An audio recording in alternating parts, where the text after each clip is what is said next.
Welcome back to my channel. In this video, a lady has mixed feelings over how immigrants should be treated in America. Now, she's here saying that she has news for those who feel sorry for all these immigrants that are coming into the country, the ones who are persecuted, the ones who are running away from their countries because they have no food to eat, they have nowhere to go, and their houses are all taken away. Now, not that this lady is also an immigrant in America, or maybe she has forgotten, but here she is saying all this stuff about immigrants and even says that Americans are going to end up just like them if no action will be taken right now. Now, in simpler terms, what this lady is trying to say is that Americans should not feel pity for immigrants, forgetting that she's also an immigrant. Now, she's heard saying that she came from a place that was also destroyed by the same ideology, and feeling sorry for immigrants means supporting the same policies that destroyed the country. Take a look at this video. I will be right back. You feel very sorry for all these immigrants that are coming into our country, right? The ones who are being cuted, the ones who are running away from their countries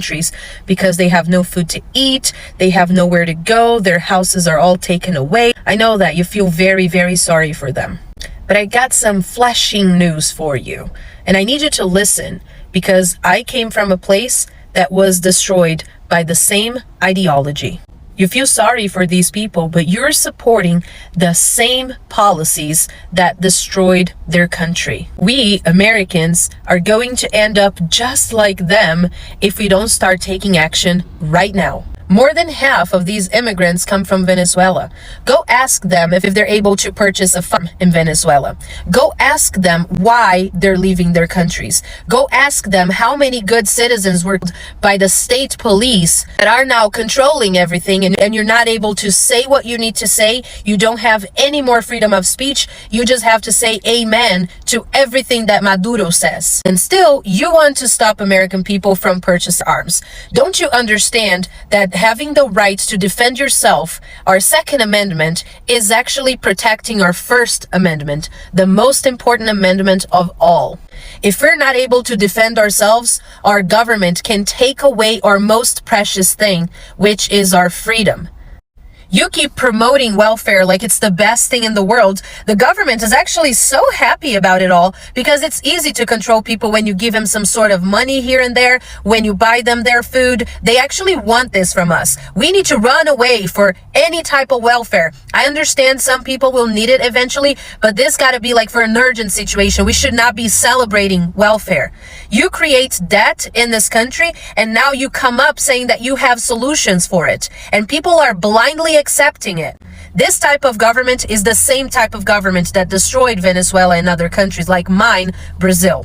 When the government controls your food, your housing, your income, you are not in good hands. Stop believing that the government is here to help you. They're not. And especially this government trying to erase the middle class. They just want to divide us into rich and poor. And when they're able to do that here in America, I'll tell you, my friend, that's the day America is over. You're supporting policies that discredit the family as an important institution for our society.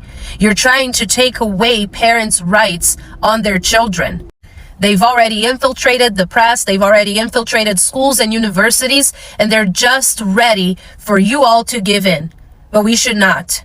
I need you to open your eyes and see and take these countries as an example. Why are these people here? What are they running away from? I need you to think about that for a second and start thinking about the things that you're supporting and defending here in America. And you'll understand that the end result for all of the things that you support is the same thing that happened to these people's countries. And now look at them, risking their lives to get in here. I'm not saying it's correct. I don't agree with illegal immigration, but I do know that one of the biggest arguments of people who say they agree with it, that poor people, blah, blah, blah, is this. Like, oh, you're so heartless. Don't you look at them and feel sorry for them? Like they came from such bad countries, all of this stuff. So here I am telling you, yes, you're right. You're right. They did run away from their countries, but I want you to ask yourself a question that goes in depth. of why did they leave their countries, what happened there. And when you start studying about it, you'll see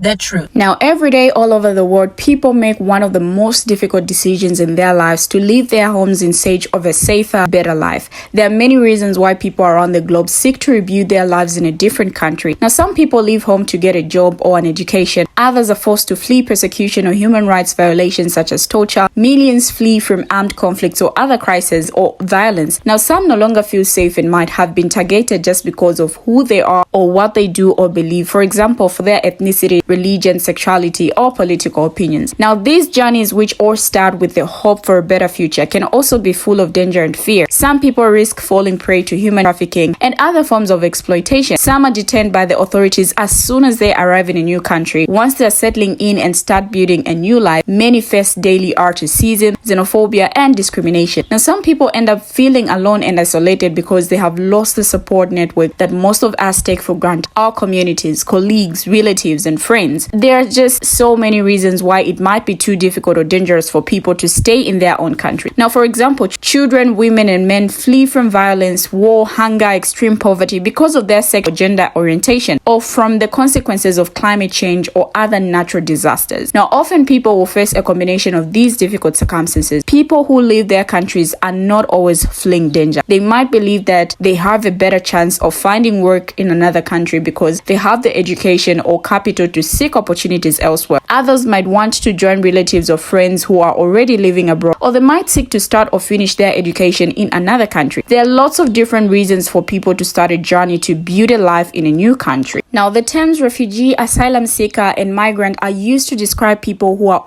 on the move, who have left their countries and have crossed borders. The terms migrant and refugee are often used interchangeably, but it is important to distinguish between them as there is a legal difference. Now, a refugee is a person who has fled their own country because they are at risk of serious human rights violations and persecution there. The risks to their safety and life were so great that they felt they had no choice but to leave and seek safety outside their country because their own government cannot or will not protect them from those dangers. Refugees have a right to international protection. Now, an asylum seeker is a person who has left their country and is seeking protection from persecution and serious human rights violations in another country, but who hasn't yet been legally recognized as a refugee and is waiting to receive a decision on their asylum claim. Seeking asylum is a human right. Now, this means everyone should be allowed to enter another country to seek asylum, and there is no internationally accepted legal definition of a migrant. Like most agencies and organizations, Amnesty International understand migrants to be people staying outside their country of origin who are not asylum seekers or refugees. Now, some migrants leave their country because they want to work, study, or join family, for example. Others feel they must leave because of poverty, political unrest, gang violence, natural disasters, or other serious circumstances that exist there. Lots of people don't fit the legal definition of a refugee, but could nevertheless be in danger if they went home. It is important to understand that just because migrants do not flee persecution, they are still entitled to have all their human rights protected and respected, regardless of their status they have in the country they moved to. Governments must protect all migrants from prejudices and phobic violence, exploitation, and forced labor. Migrants should never be detained or forced to return to their countries without a legitimate reason. Now, let's also define who an immigrant is. An immigrant is a person living in a country other than that of his or her birth, no matter if that person has taken the citizenship of the destination country, served in its military, married or native, or has another status. He or she will forever be an international migrant. Now, I don't want to comment on what this lady was saying, but I want you, my viewers, to be the teachers of this video. So I really need you, my viewers, to share your comments down below in the comment section, and let's have a conversation. Let's talk about what she's saying in her video. Thank you for watching, and see you in my next video as I hear your thoughts on this video.